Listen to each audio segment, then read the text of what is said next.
Here are the 6 ways I am changing or reconsidering my nursing practice because of the Reupload trial. If you've been following the trial, this is not commentary of what's going on. There are other creators that are doing that, and I'm going to tag them down below. I can already smell those nurses that are going to say, I already do that. Since you are so perfect and incapable of a nuanced conversation, consider these recommendations, reconsiderations, things to add to your nursing practice. Reminders, if you will.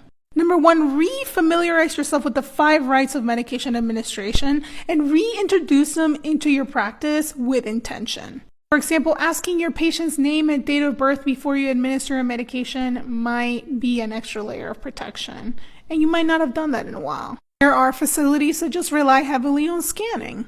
Number 2, re-examine your override practices and find ways to reduce the amount of times you override. Become very particular with what you override. Number 3 is simple but complicated in practice. Reconsider giving meds to unfamiliar patients. For example, I'm going to try to reduce the amount of times that I give medications for other nurses. I'm going to try to help them in other ways. Like, I would rather change your patient's brief in room 1 than give Tylenol in room 2 because you're the primary nurse and you should be administering the medications. You know what I mean? This changes in emergency situations, but I'm not going to do it for convenience.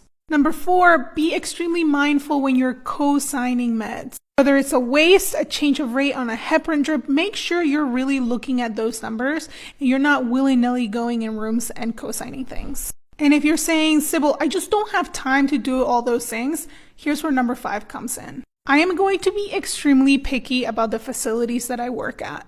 I am not going to give facilities the benefit of the doubt. If I don't feel like I can safely practice nursing in your facility, I am not going to work for you, period. And I know that that's coming from a place of privilege because not everybody's a travel nurse and not everybody can switch jobs easily.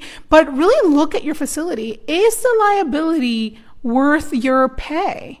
If you're up to your ears in patients every single day and you're going to make a mistake and possibly have prison time for making a mistake, is it really worth your $20 an hour? I'm just saying. And number 6, make sure you have malpractice insurance. If we have learned anything from this case, is that you might need it someday.